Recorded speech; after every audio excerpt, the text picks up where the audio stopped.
В Санкт-Петербурге завершился ежегодный фестиваль Сергея Довлатова «День Д», на котором впервые глубоко и серьезно прозвучала история писателя, связанная с Республикой Коми.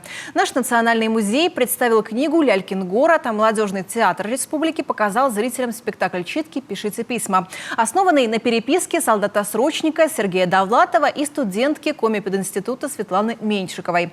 О том, как питерские зрители принимали нашу творческую делегацию, в репортаже Елены Красильниковой.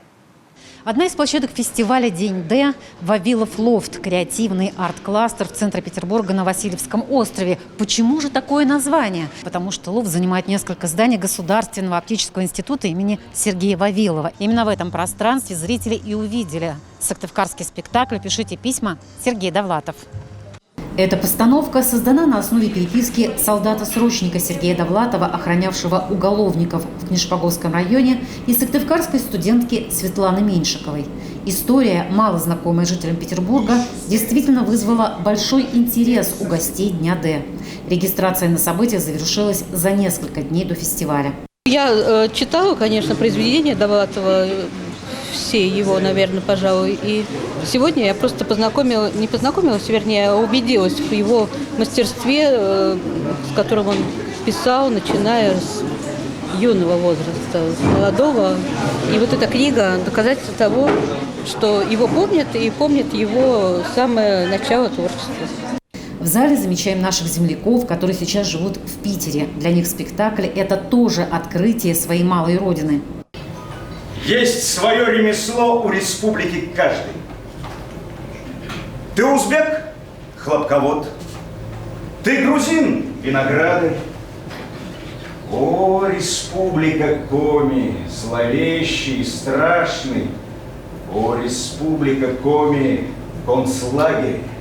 Здесь в дорогах застрянешь, в болотах потонешь, на ветру от мороза потеряешь рассудок. Ты – республика Коми.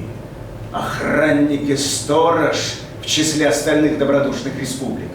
«Взгляните на меня с любовью», – писал Довлатов в «Заповеднике». Именно так и смотрели постановку молодежного театра Коми зрители.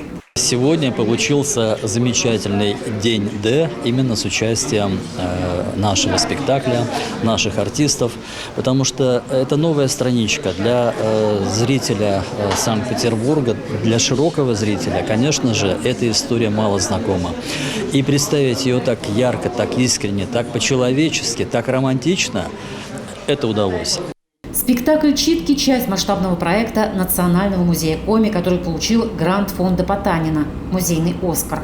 В Сыктывкаре открыли выставку «Пишите письма». Появилось новое экспериментальное пространство «Музейный театр».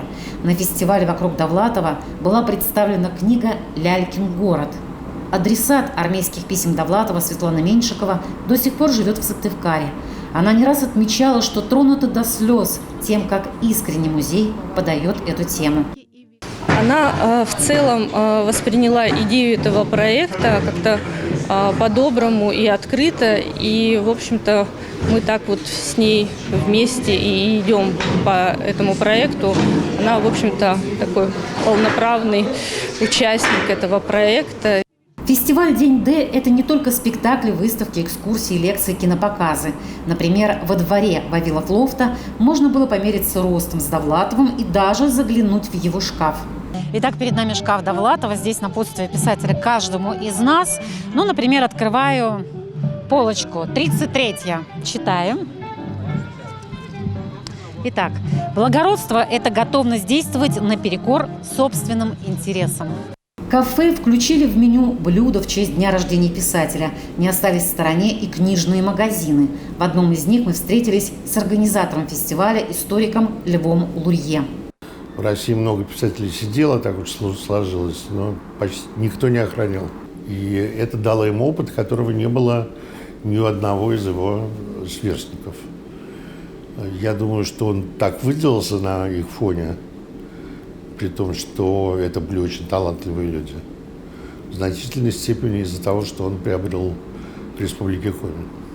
Довлатов – один из самых читаемых в России писателей. Коми стала его литературной родиной. Он вернулся из армии, по словам Бродского, как Толстой из Крыма, со свитком рассказов и ошеломленностью во взгляде. Елена Красильникова, Артем Соколов, телеканал Юрган, Санкт-Петербург.